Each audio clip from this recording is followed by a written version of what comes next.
नमस्कार दोस्तों, स्वागत है आपका हमारे आध्यात्मिक सफ़र पर।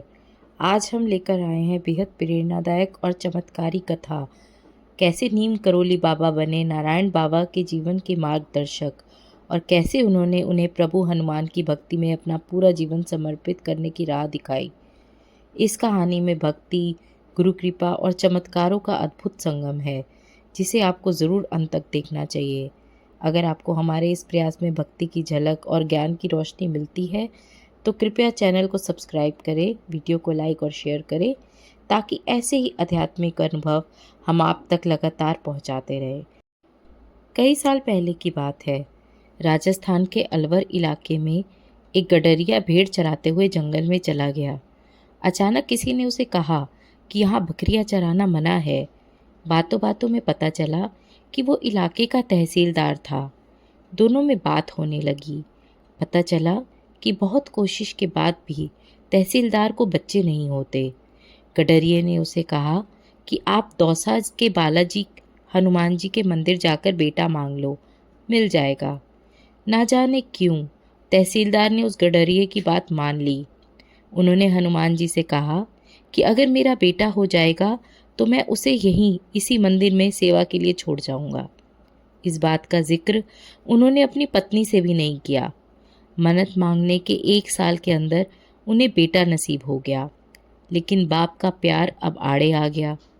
उन्होंने हनुमान जी से कहा कि मैं अपना वचन पूरा नहीं कर सकता, आपका ये ऋण मुझ पर रहेगा। वो बेटा बड़ा होने लगा, शिक्षा की उम्र तक आया तो पिताजी ने उसे हरिद्वार के एक बड़े विद्वान प्रभुदत्त ब्रह्मचारी जी के यहाँ पढ़ने भेज दिया। लड़के में अद्भुत क्षमता थी, उसे रामायण कंठस्थ थी। बिना पढ़े वो रामायण का पाठ करने लगा। उसकी ख्याति दूर दूर तक फैल गई और वो साधु सन्यासियों और बड़े बड़े उद्योगपतियों के घर रामायण पाठ करने लगा। जवान होने पर उसकी शादी भी हो गई। एक दिन देश के बड़े उद्योगपति जुगल किशोर बिरला ने अखबार में विज्ञापन दिया कि दिल्ली के लक्ष्मी नारायण मंदिर यानी बिरला मंदिर में हनुमान जी को रामायण पढ़कर सुनानी है। उसके लिए उस व्यक्ति को टेस्ट खुद बिरला जी लेंगे। तय तारीख पर नारायण स्वामी अपनी पत्नी के साथ बिरला निवास पहुंच गए। बहुत से और लोग भी बिरला जी को रामायण पढ़कर सुना रहे थे। जब नारायण बाबा का नंबर आया तो उन्होंने बिना रामायण हाथ में लिए पाठ शुरू किया। बिरला जी के अनुग्रह पर नारायण ने हारमोनियम पर गाकर भी रामायण सुना दी। बिरला जी भाव विभोर हो गए। नौकरी पक्की हो गई। सस्ते ज़माने में 350 रुपये की पगार, रहने के लिए बिरला मंदिर में एक कमरा और इस्तेमाल के लिए एक कार भी नारायण बाबा को दे दी गई। जीवन बेहद सुकून और आराम का हो गया। रुपया, पैसा, शोहरत और देश के सबसे बड़े उद्योगपति से नज़दीकियाँ। बिरला जी के एक गुरु थे, नीम करोली बाबा। बेहद चमत्कारी संत थे वो। जैसे ही वो वृंदावन से दिल्ली आए तो बिरला जी ने उन्हें प्रसन्न करने के लिए नारायण बाबा का एक रामायण पाठ रख दिया। बिरला जी ने नीम करोली बाबा से कहा कि एक लड़का है जो रामायण गाकर सुनाता है। नीम करोली बाबा ने कहा कि मुझे भी उस लड़के से मिलना है।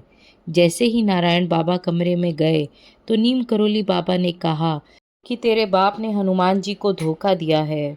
नारायण बाबा अपने पिता के खिलाफ कुछ भी सुनने को तैयार नहीं थे, लेकिन तय हुआ कि अगर नीम करोली बाबा की बात सच्ची है तो वो उन्हें गुरु रूप में स्वीकार कर लेंगे। तभी के तभी नारायण बाबा अलवर रवाना हो गए और अपने पिता से कहा कि एक संत आपको हनुमान जी का ऋणी बता रहा है और आपको धोखेबाज भी। नारायण बाबा के पिता ने कहा कि वो संत हनुमान जी ही हो सकते हैं, क्योंकि ये बात सिर्फ उन्हें ही पता है। पिता की बात सुनकर नारायण बाबा वापस चले आए और नीम करोली बाबा को अपना गुरु स्वीकार कर लिया। नीम करोली बाबा ने आदेश दिया कि नारायण, तेरा जन्म हनुमान जी की सेवा के लिए हुआ है, इसलिए छोड़ लाला की नौकरी। गुरु आदेश मिलते ही नारायण बाबा ने नौकरी छोड़ दी और दिल्ली के महरौली इलाके में एक जंगल में एक गुप्त मंदिर में आश्रय लिया। बिरला मंदिर से निकलकर सांप, भूतों और एक अनजाने जंगल में हनुमान जी की सेवा शुरू कर दी। नीम करोली बाबा ने आदेश दिया कि किसी से 1 रुपया भी नहीं लेना है और हर साल नवरात्रे में लोगों को भंडारा कराना है। बड़ी अजीबोगरीब बात है कि 1 पैसा भी किसी से नहीं लेना और हर साल हज़ारों लोगों को खाना भी खिलाना है। लेकिन गुरु ने जो कह दिया वो पत्थर पर लकीर है। बिना सोच के उन्होंने अपना काम शुरू कर दिया। नीम करोली बाबा ने बिरला से कहकर नारायण बाबा की पत्नी को घर चलाने के पैसे हर महीने दिलवा दिए, लेकिन नारायण बाबा को पैसों से दूर रखा। 1969 से आज तक इस मंदिर में हर साल 2 बार नवरात्रे में हज़ारों लोग भंडारा खाकर जाते हैं। किसी को आज तक इस मंदिर में पैसे चढ़ाते नहीं देखा गया, लेकिन हाँ, प्रसाद पाते सबको देखा है। जय श्री राम, जय हनुमान, जय नीम करोली बाबा, जय नारायण बाबा।